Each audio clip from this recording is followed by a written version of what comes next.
బతుకు బస్టాండ్ ఈ సామెత వినే ఉంటారు కదా. కానీ ఇక్కడ ఓ బస్టాండ్ బతుకే దారుణంగా తయారైంది. కోటి రూపాయల ఖర్చు పెట్టారు, అన్ని సౌకర్యాలతో నిర్మించారు. కానీ ఒక్క ప్రయాణికుడు కూడా అక్కడికి రాడు. ఎందుకంటే అక్కడ బస్సులు ఆగవు. ఆగకపోవడం కాదు, అక్కడికి బస్సులే రావు.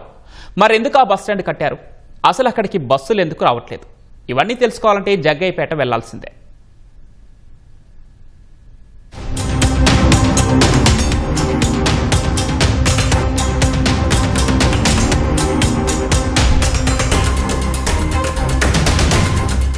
పెద్ద స్థలం, విశాలమైన ప్రాంగణం, ప్రయాణికులు కూర్చోవడానికి మంచి సౌకర్యం, ఫ్యాన్లు, లైట్లు.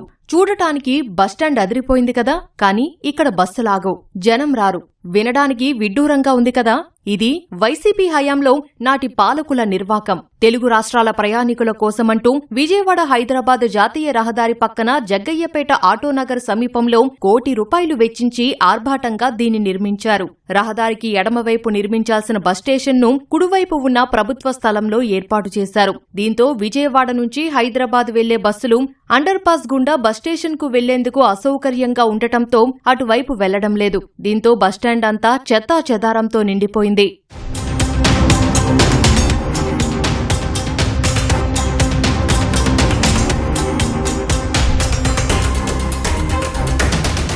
జగ్గయ్యపేటకు చెందిన ప్రయాణికులు హైదరాబాద్ వెళ్లడానికి 2 కిలోమీటర్ల దూరంలోని హైవేకు చేరుకొని అక్కడ బస్సు ఎక్కుతున్నారు. ఈ క్రమంలో హైవే పక్కన బస్సుల కోసం నిరీక్షించి ఎండా వానకు ఇబ్బందులు పడుతున్నారు. హైదరాబాద్ పంపించడానికి ఇక్కడ బస్ స్టాండ్ దగ్గర వచ్చాం. అంటే బస్ స్టాండ్ కి ఇక్కడ లేదు అనుకూలంగా.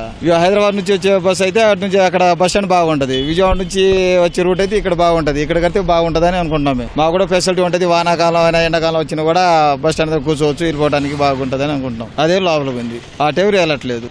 బస్సులు కూడా పోట్ల ఇటు నుంచి ఇట్టే వెళ్ళిపోతుంది. బస్ స్టాండ్ ఉండి వినియోగించట్లేదు. మరి ఏం చేద్దామండి దానికి. పబ్లిక్ కూడా ఈ మెయిన్ హైవే నుంచి రావడం పోవడం కొద్దిగా యాక్సెసరీ బాగుంది. ఎంప్లాయీస్ మాలాంటి ఎంప్లాయీస్ కూడా చాలా మంది జగ్గయ్యపేటలో జాబ్ చేయడము, రావడం పోవడం అందరికీ అనుకూలంగా ఉంది. కాబట్టి ఇక్కడ ఒక బస్ స్టాప్ కానీ సరే దాని ఆల్టర్నేట్ ఏదైనా ఉండి అన్ని సౌకర్యాలు కల్పిస్తే బాగుంటది. పబ్లిక్ కూడా కొద్దిగా కన్వెంట్ గా ఉంటది. నా ఒపీనియన్ ప్రకారం ఇక్కడ ఉంటే బానే ఉంటది.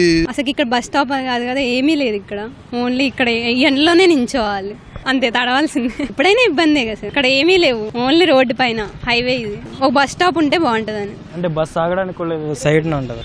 ప్యాసింజర్స్ కి ఈ బస్ కి బస్ స్టాండ్ ఉంటే బాగుంటది ఇక్కడ. ఎందుకంటే ఉంటాం కదా, స్టే ఉంటాం కదా, అంటే వెయిట్ చేయాల్సి వస్తుంది, కొంచెం ముందు రావాల్సి వస్తుంది కదా. సో లగేజ్ ఉంటది, లేడీస్ అలాంటి వాళ్ళు వచ్చినా వాళ్ళకి కూడా ప్రాబ్లం. అంటే ఇది మొత్తం ఓపెన్ ఏరియా కదా. హైవే బస్ స్టాండ్ అంటే ఎక్కడైనా జాతీయ రహదారిని ఆనుకునో లేదంటే జాతీయ రహదారి పక్కనో నిర్మిస్తారు. కానీ ఎన్టీఆర్ జిల్లా జగ్గయ్యపేట ఆటోనగర్ ప్రాంతంలో నిర్మించినటువంటి ఈ బస్ స్టాండ్ మాత్రం జాతీయ రహదారి పక్కన కాకుండా కాస్త దూరంగా నిర్మించారు. ఫలితంగా ఇప్పటికీ ఈ బస్ స్టాండ్ ప్రయాణికులకు అందుబాటులోకి రాలేదు. వైసీపీ ప్రభుత్వ హయాంలో కోటి రూపాయల వ్యయంతో అనాలోచితంగా నిర్మించినటువంటి ఈ భవనం ఇప్పటికీ ప్రయాణికులకు అందుబాటులోకి లేకుండా పోయింది. జగ్గయ్యపేట నుంచి హైదరాబాద్ వెళ్లేటువంటి ప్రయాణికులు ఇప్పటికీ జాతీయ రహదారి మీద మండుటెండలో బస్సుల కోసం నిరీక్షించాల్సిన పరిస్థితి. కెమెరామెన్ సాయితో ఉమామహేష్, ఈటీవీ న్యూస్, జగ్గయ్యపేట నుంచి.